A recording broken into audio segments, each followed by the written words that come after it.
షాబాద్ హంతకుడి ఆత్మహత్య కేసుపై స్పందించారు విజయశాంతి. షాబాద్ నరభేదం వ్యవహారంలో హంతకుడు ఆత్మహత్య చేసుకోవడంతో ఈ కేసు ముగిసినట్లు పోలీసులు భావిస్తున్నారన్నారు.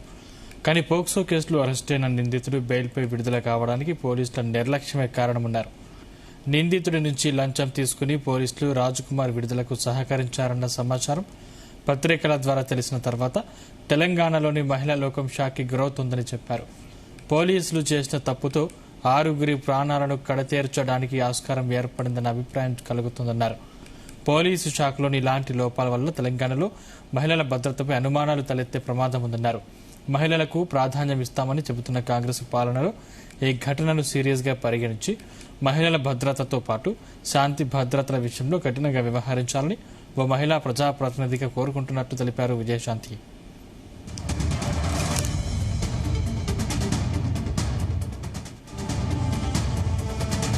ఇదే అంశానికి సంబంధించిన మరింత సమాచారం మా ప్రతినిధి వేణుగోపాల్ అందిస్తారు. వేణుగోపాల్, తెలంగాణ కాంగ్రెస్ నాయకురాలు విజయశాంతి ఏదైతే షాబాద్ సంఘటనకు సంబంధించి ట్విట్టర్ వేదికగా స్పందించడం జరిగింది. ఇక తెలంగాణ రాష్ట్రంలో సంచలనం సృష్టించినటువంటి షాబాద్ నరమేధం వ్యవహారంలో హంతకుడు ఆత్మహత్య చేసుకోవడంతో ఈ కేసు ముగిసినట్లు పోలీసులు భావిస్తున్నారు. కానీ ఇది ముగిసినట్లు కాదు అని చెప్పి ట్విట్టర్ వేదికగా విజయశాంతి స్పందించడం జరిగింది. ఇక పోక్సో కేసులో అరెస్ట్ అయిన నిందితుడు బెయిల్పై విడుదల కావడానికి పోలీసుల నిర్లక్ష్యమే కారణమని, నిందితుడి నుంచి లంచం తీసుకుని పోలీసులు రాజ్కుమార్ విడుదలకు సహకరించారన్న సమాచారం పత్రికల ద్వారా తెలిసిన తర్వాత తెలంగాణలోని మహిళా లోకం షాక్కు గురవుతుందని చెప్పి కూడా విజయశాంతి స్పందించడం జరిగింది.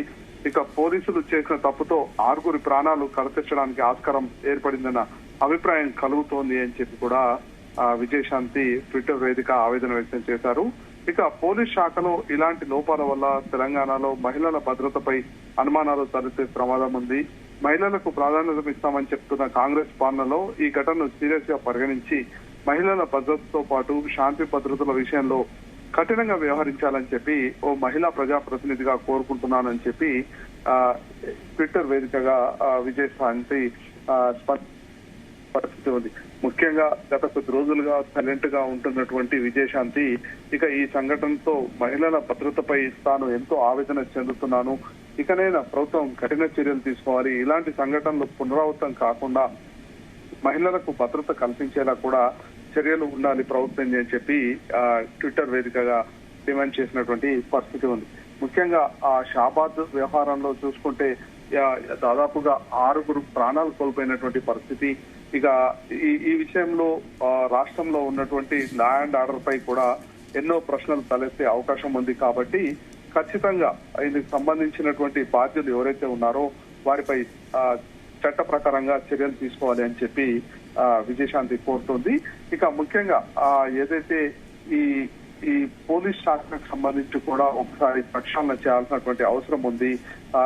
ఏదైతే ప్రస్తుతం జరిగినటువంటి సంఘటనలో పోలీసుల నిర్లక్ష్యం కొట్టొచ్చినట్టుగా కనబడుతుంది అని చెప్పి ఇటు ట్విట్టర్ వేదికగా కూడా విజయశాంతి స్పందించినటువంటి పరిస్థితి ఉంది.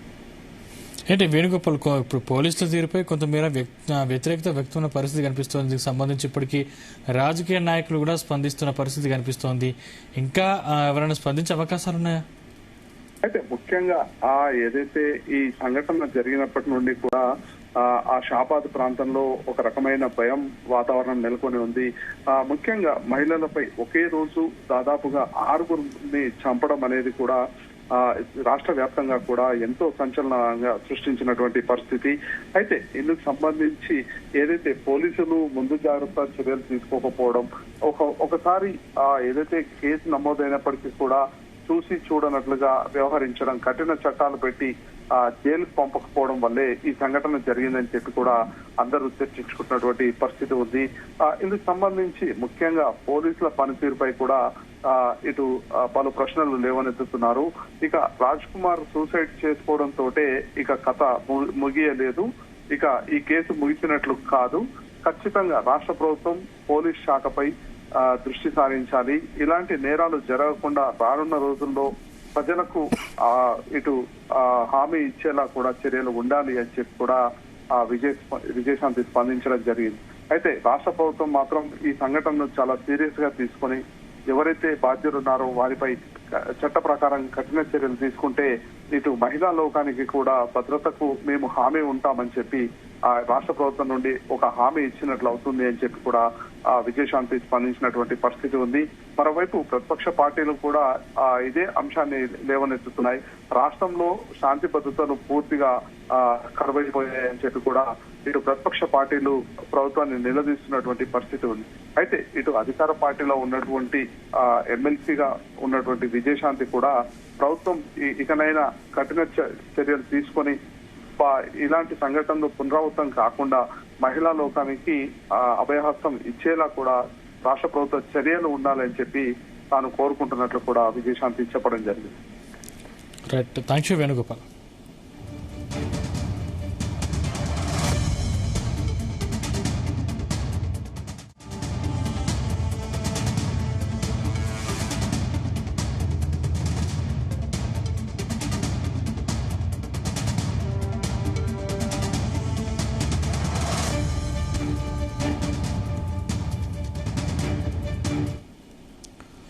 సంచలనం రేపిన షాబాద్ 6 హత్యల కేసులో నిందితుడు రాజకుమార్ సూసైడ్ చేసుకున్నాడు. తన మేనమామ ఊరైన కొత్తూరులోని ఓ వెంచర్ వద్ద రాజకుమార్ మృతదేహాన్ని స్థానికులు గుర్తించి పోలీసులకు సమాచారం అందించారు. అక్కడ పరిశీలించిన పోలీసులు రాజకుమార్ మృతదేహమని గుర్తించారు. రాజకుమార్ మృతదేహం పక్కనే విషం బాటిల్ లభ్యం కావడంతో అతడు పాయిజన్ తాగి చనిపోయినట్లు ప్రాథమికంగా గుర్తించారు. ఓ బాలికపై లైంగిక వేధింపులకు పాల్పడిన వ్యవహారంలో రాజకుమార్ పోక్సో కేసు పెట్టడంతో కోపం పెంచుకున్న రాజకుమార్ బాధిత బాలికతో పాటు తల్లి, నానమ్మను, తన భార్య, 2 పిల్లల్ని కలిపి మొత్తం 6గురిని ఒకే రాత్రిలో అతి కిరాతకంగా హతమర్చారు. 6గురిని చంపేయడంతో తనను పట్టుకునేందుకు పోలీసులు రాష్ట్ర వ్యాప్తంగా జల్లెడ పడుతుండటంతో తీవ్ర భయాందోళనకు గురై ఎటూ తప్పించుకుని పోయే అవకాశం లేకపోవడంతో అతడు పురుగుల మందు తాగి చనిపోయి ఉంటాడని పోలీసులు అనుమానిస్తున్నారు. ఇక హత్యలు చేసిన తర్వాత నిందితుడిని పట్టుకునేందుకు ఫ్యూచర్ సిటీ కమిషనరేట్ పోలీసులు సుమారు 14 ప్రత్యేక బృందాలతో విస్తృతంగా గాలింపు చేపట్టారు. రాజకుమార్ ఆచూకీ తెలిసిన వారికి 2 లక్షల రూపాయల నగదు బహుమతిని కూడా ఇవ్వనున్నట్టు ప్రకటించారు. పోలీసుల గాలింపు చర్యలు తీవ్రం కావడంతో అతడికి ఎక్కడా ఆశ్రయం దొరకలేదని చివరికి కొత్తూరు మండలంలోని తన మేనమామ ఊరైన పంజార్లకు చేరుకున్నట్లు పోలీసులు భావిస్తున్నారు. ఆ క్రమంలోనే ఆ గ్రామ శివార్లోనే పురుగుల మందు తాగి చనిపోయినట్లు పేర్కొన్నారు.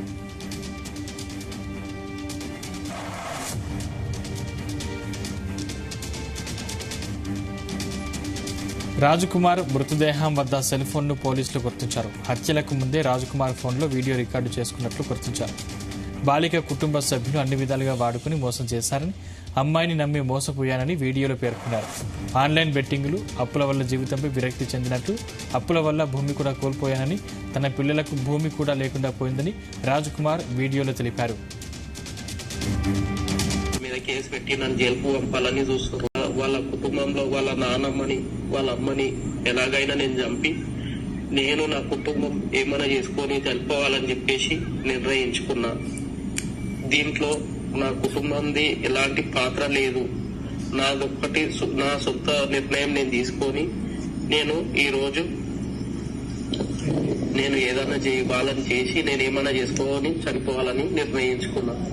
దయచేసి నాకు ఒకవేళ నేను నా కుటుంబం చనిపోతే నాకు భూమి గుట్ట లేదు కాబట్టి ఎలాంటి నా తల్లిదండ్రులకు ఉన్న భూమిలో పెట్టొద్దని నన్ను మా కుటుంబం అందరు 4గురిని అనాథల లాగా శ్మశాన వాటికలో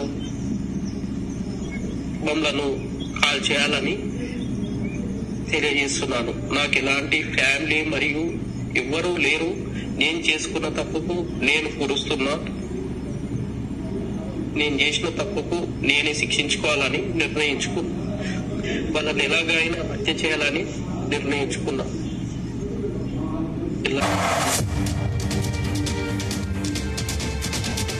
రాజ్కుమార్ కు బెట్టింగ్ అలవాటు ఉందని, బెట్టింగ్ల కోసమే రాజ్కుమార్ 16 సిమ్లు వినియోగించాడని సిపి తరుణ్ జోషి తెలిపారు. రాజ్కుమార్ బెట్టింగ్లో నష్టపోయి 2 కోట్ల రూపాయలు అప్పులు చేశాడని, భారీగా అప్పుల వల్ల రాజ్కుమార్ మెంటల్ కండిషన్ బాగాలేదని పేర్కొన్నారు.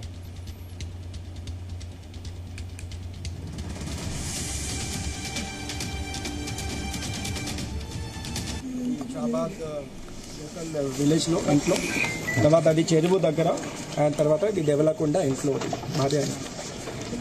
మేము అన్ని సైంటిఫిక్ ఎవిడెన్స్ క్లూస్ టీమ్ ఇది మొత్తం లిఫ్ట్ చేశారు.